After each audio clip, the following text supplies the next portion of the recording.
تیسرا سبق ہم نے آج انشاءاللہ اس کو ختم کریں گے. ہم نے کہا تھا کہ آج ہم مسلمانوں کا پہلے بھی بات اور آج نئے بھائی کوئی آئے تو انہیں سمجھ آ جائے کہ اگر ہم یہ کہیں کہ یار آج ہمارے مسائل کا حل اگر کوئی ایک لائن میں بتا دے تو ہمیں زیادہ توجہ نہیں، کیونکہ ہم کمزور ایمان ہیں، کمزور اعمال ہیں ہمارے، تو کیا حل ہے؟ تو ایک اس کا سب سے بڑا علم قرآن، اور قرآن کا سب سے بڑا علم اس الہ کا جس کا لا الہ الا اللہ کہہ رہے ہیں، اس اللہ کا تعارف ہمیں ہو جائے کہ اس کی کتنی شانیں اور کتنے اختیارات اور کتنی عظمت اور شان والا ہے. جب مجھے یہ سمجھ آ جائے گی نا تو پھر مجھے چھوٹے چھوٹے خطاؤں کی ضرورت نہیں پڑے گی، مجھے لیے ایک ہی کافی ہے.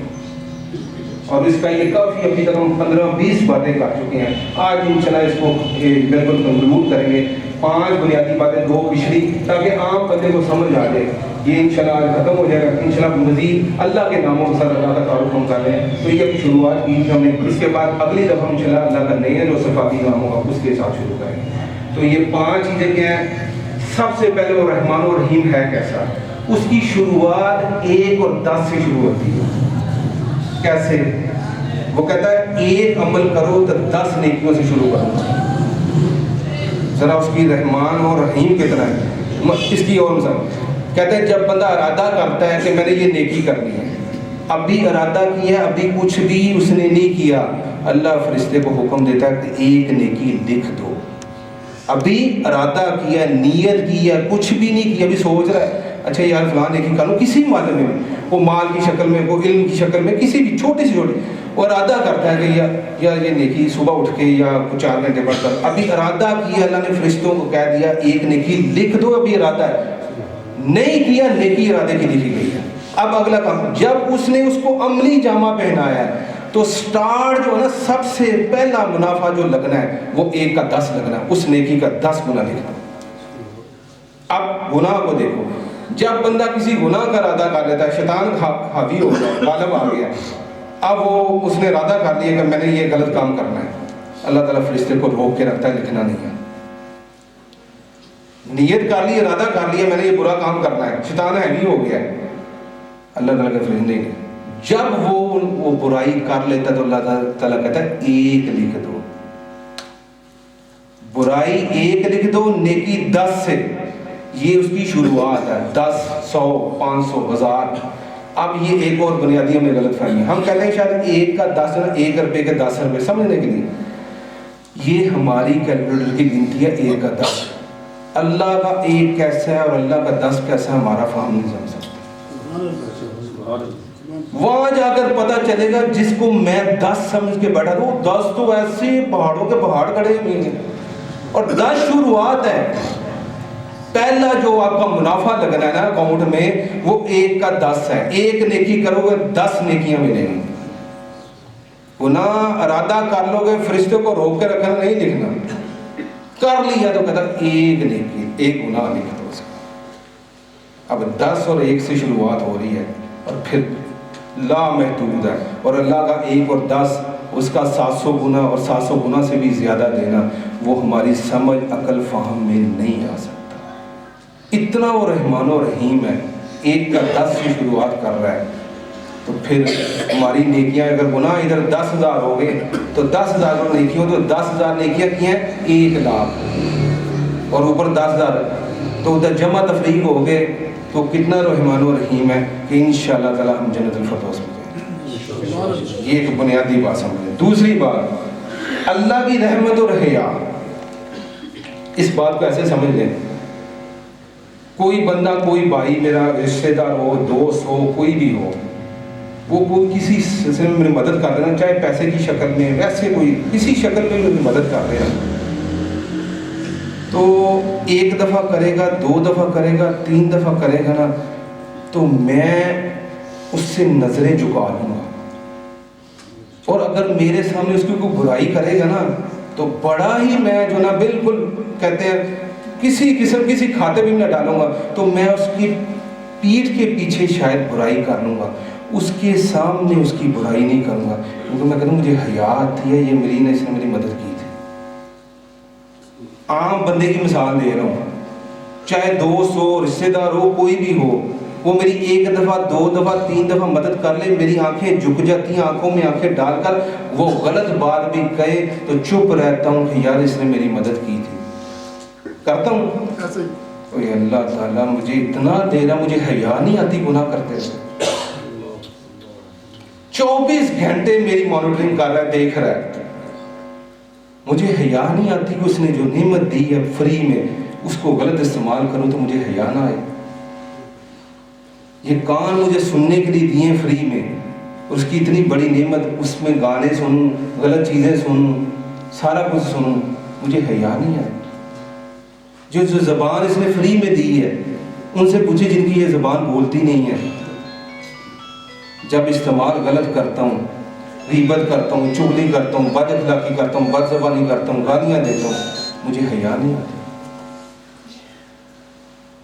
دنیا میں بندہ بندے کے سامنے کو مدد کرتے تو اسے حیا کرتا ہوں، وہ میں اپنے رب کی حیا مجھے ہے نہیں۔ یہ تصور میں اپنے اوپر ہیوی کر دوں کہ یار دنیا کے بندوں کی تو مجھے عزتوں کا، شرم کا، حیا کا پہلو مارتا ہے، لوگ کیا کہیں گے، یار بڑا بندہ ہے، اس نے تیری مدد کی تھی، آج اس کی خلاف باتیں کر رہا ہے۔ کبھی جو خالق اور مالک کے بارے میں کہا، اس نے اتنی نعمتیں دی اور فری میں دی اور کبھی جتلایا بھی نہیں ہے، اور مانگوں تو یہ بھی نہیں کہتا پھیرا آ گیا، بلکہ مانگوں تو خوش ہوتا ہے، نہ مانگوں تو ناراض ہوتا ہے۔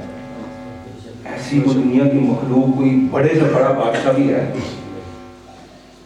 اس کی نعمتوں کو اس کے خلاف استعمال کروں، اس کے حکموں کے خلاف کروں تو مجھے حیا آنی چاہیے۔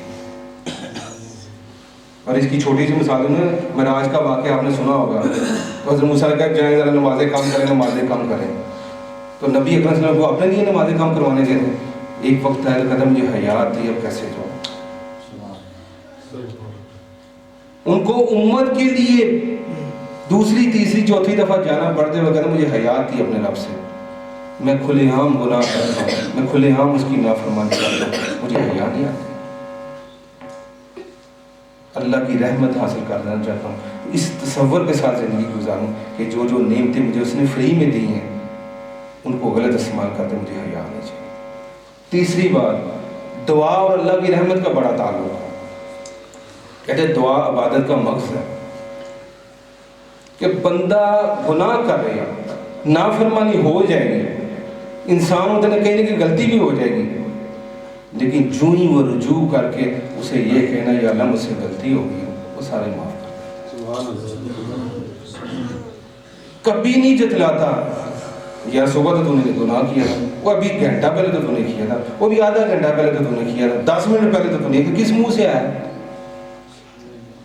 100 دفعہ بھی دن میں کرے ایسا، لیکن ارادے سے کہ آئندہ نہیں کروں، یہ نہیں کہ گناہ کرتا جائے اور کس کو مذاق بنانا ہے، کس کو دھوکہ دینا ہے، اللہ کو دھوکہ نہیں دیا جا سکتا۔ ارادہ کرے، پختہ کرے، نہیں کروں گا، پھر ہو جائے، پھر ارادہ کرے، پختہ کرے، نہیں کروں گا، پھر ہو جائے، وہ پچھلی بار جتلاتا ہی نہیں ہے، وہ کہتا تو آ گیا، تو نے دعا مانگ لی، یا اللہ مجھے معاف کر دے سارا، اور اس کے علاوہ یہ تیرے گناہ میں ڈھانپ دوں گا، تیرا اور میرا معاملہ مخلوق میں سے کسی کو پتہ بھی نہیں چلنے دوں گا،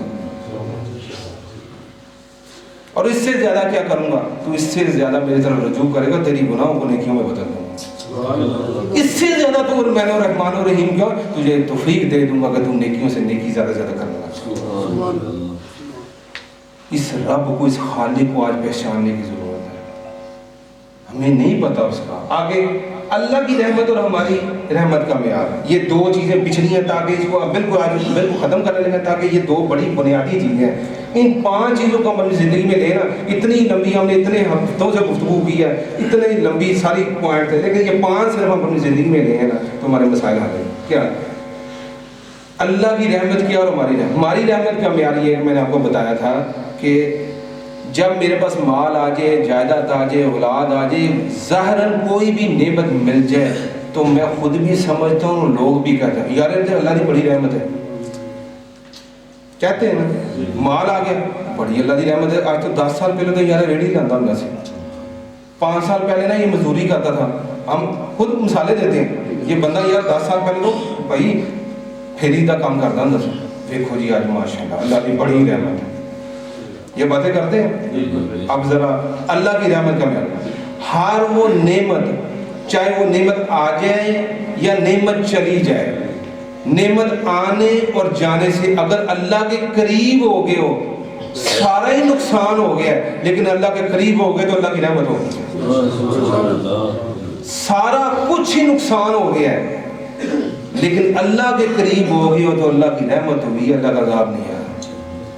لیکن مال بہت آ گیا، ساری جتنی ساشا تھی، گاڑی بنگلہ مال اولاد جان ہر چیز میں کھلے اللہ تعالیٰ نے رزق کو کہتے ہیں چھپڑ پھاڑ کے دے دیا، لیکن اس نعمتوں سے اس رزق کے آنے سے اگر اللہ سے دور ہو گیا تو رحمت نہیں ہو صاحب۔ اب چیک کرنا کہ میری زندگی میرا رب مجھ سے ناراض ہے، مجھ پر رحمتیں کر رہا ہے یا میں آزمائش اور عذاب میں آ گئی ہوں، جو نعمت آ گئی یا جو نعمت چلی گئی، کسی بھی دو ہی چیزیں ہیں نا، یا کوئی چیز آگے مل جاتی ہے یا چیز کو چلی جاتی ہے، دو ہی چیزیں ہماری زندگی میں، خوشی اور غم۔ خوشی آ گئی غم آ گیا، دونوں حالتوں میں اگر میں رب کے قریب ہوں تو دونوں چیزیں ملتی ہے رحمت ہے، لیکن اگر دونوں حالتوں میں میں رب سے دور ہو گیا ہوں، چاہے خوشی کی شکل میں چاہے غم کی شکل میں، تو رب مجھ سے ناراض ہے، میں آزمائش اور عذاب میں ہوں۔ اور آخری بات یہ ہے کہ اللہ کی رحمت کے حصول کا طریقہ کیا ہے، میں نے آپ کو وہ بھی بتایا تھا، میں نے کہا اللہ کے ناموں کی دو تقسیم ہے، ایک ہے اللہ کے صفاتی جو اس کی ذات کے ساتھ ہیں، جیسے الاحد، الصمد، القادر، یہ ایسی چیزیں ہیں جو بالکل اس کے ساتھ خاص ہیں، الواحد، لیکن کچھ صفاتی نام ہیں اس کے، لیکن وہ زیادہ یہ صفاتی نام جو مجھ سے میرے مخلوق میں سے لوگ مجھ سے مانگنا چاہتے ہیں وہ صرف اپنے اندر پیدا کرنی شروع کرتے ہیں۔ مثلا میں چاہتا ہوں اللہ مجھ پر رحم کرے، الرحمن الرحیم، اللہ مجھ پر رحمت کرے، مجھ پر اپنی رحمتوں کی نچھاور کرے۔ اس کا طریقہ کیا ہے؟ اس کا کہتا ہے اللہ تعالیٰ کہتا ہے یہ جو نام ہے نا میرا نام ہی ہے، لیکن میرے بندوں پر رحم کرنا شروع کر دے، میں تجھ پر رحم کرنا شروع کر دوں۔ تو مجھ سے معافی چاہتا ہے، میرے بندوں کو معاف کرنا شروع کرتا ہے، مجھ سے رزق چاہتا ہے، میرے بندوں میں اپنی استطاعت رزق تقسیم کرنا شروع کرتا ہے۔ تو مجھ سے الوہاب ہوں، مجھ سے چاہتا ہے میں تجھے دوں، تو اپنے بندوں کو جس استطاعت میں جس طاقت میں تیرے پاس ہے لوگوں کو تقسیم کرنا شروع کر دے، میں تجھے دینا شروع کرتا ہوں۔ اللہ کی رحمت چاہتے ہیں تو اللہ کے بندوں کے ساتھ رحمت کا تعلق بنانا شروع کرتا ہے، لوگوں کے لیے نرم ہونا شروع ہو جائے، اللہ سے دعا مانگے اللہ تعالیٰ میں آسانیاں اپنی رحمتیں ہم پر نشاور کرے، اور اگلا کام کیا کرے؟ اللہ سے دعا کرے اللہ تعالیٰ جو آپ کے پاس ہے وسائل اس کو اللہ کے بندوں میں تقسیم اور اللہ کے بندوں میں آسانیاں تقسیم کرنے والا بنا دیں۔ ہم مشکلات تقسیم کرنے والے ہیں، ہم دشواریاں تقسیم کرنے والے ہیں، ہم لوگوں کو تنقید، فتویٰ، ضد، انا کی بھیڑ چڑھا کر ان کو دور کر رہے ہیں، اللہ کی مخلوق کو قریب کرنا ہے۔ اور قرآن میں نے کہا تھا ایک فارمولہ بتا دیا کہ نبی اکرم صلی اللہ علیہ وسلم کو کہا کہ اگر آپ سخت دل اور سخت زبان ہوتے تو لوگ آپ سے چھٹ جاتے، تو ہمارا کیا ہے؟ ہم نے نرم دل رکھنا ہے اور زبان کو تھوڑی نرمی رکھنی ہے تاکہ لوگ قریب آئیں اس دین کے لیے۔ ہر حال میں آپ جس شعبے میں بھی بیٹھے ہیں، لوگ اگر اپنے گھر میں بیٹھے کہیں کہ یار اگر یہ چیز وہ بندہ مجھے دے سکتا ہے تو آپ کو یقین ہو کہ یار میں اس بندے کے پاس جاؤں گا تو آدھی زبان سے کہوں گا مجھے دے دے، یا یہ رویہ نہ ہو یار اس کے پاس گئے تو یار اس کی تو زبان ہی ایسی ہے، اس نے بڑی ہماری عزت کا تیا پانچا کر دیا، اس کے پاس یہ مانگنے گئے وہ نہیں جی اور کوئی خیر کی کوئی امید ہی نہیں رہ سکتی۔ لوگ آپ کے متعلق گمان اور یقین، کسی نے بڑی خوبصورت بات کی بات ہوتا ہے، ان کا آپ نے چیک کرنا ہے نا آپ کے ساتھ معاملہ کیا ہونا ہے زندگی میں، کہ آپ کے مرنے کے بعد آپ کے ساتھ کیا ہوگا۔ تھوڑی دیر اکیلے بیٹھیں، آنکھیں بند کریں اور تصور کریں کہ میں اگر فوت ہو جاؤں تو میرا دوست فلاں میرے بارے میں کیا ہوگا۔ آپ کو اندر سے آواز آئے گی، لوگ آپ کے بارے میں گواہیاں کیا دیں گے، وہ فلاں بندہ میرے بارے میں کیا کہے گا، فلاں رشتے دار کیا کہے گا، فلاں میرا بیٹا کیا کہے گا، میری بیوی کیا کہے گی، میرا بچہ کیا کہے گا۔ آپ کو اندر سے آواز آئے گی کہ آپ کے مرنے کے بعد آپ کی گواہیاں یہ ہوں گی، اور گواہیاں اگر آپ کے خلاف چل رہی ہیں تو موقع اگر ہے تو اس کی اصلاح کریں، اور اس کی یہ پہلی سیڑھی ہے الرحمن الرحیم، کہ لوگوں کو پر رحم کرنا شروع کر دیں، آسانیاں تقسیم کرنا شروع کر دیں۔ اللہ سے دعا ہے کہ اللہ تعالیٰ قرآن کے ساتھ، یہ مسائل کے ساتھ اور اللہ کا جو تعارف ہے اس کے ساتھ، اپنے رب کے ساتھ جو کمزور تعلق ہے اس کو مضبوط کرنے کی توفیق عطا فرمائے۔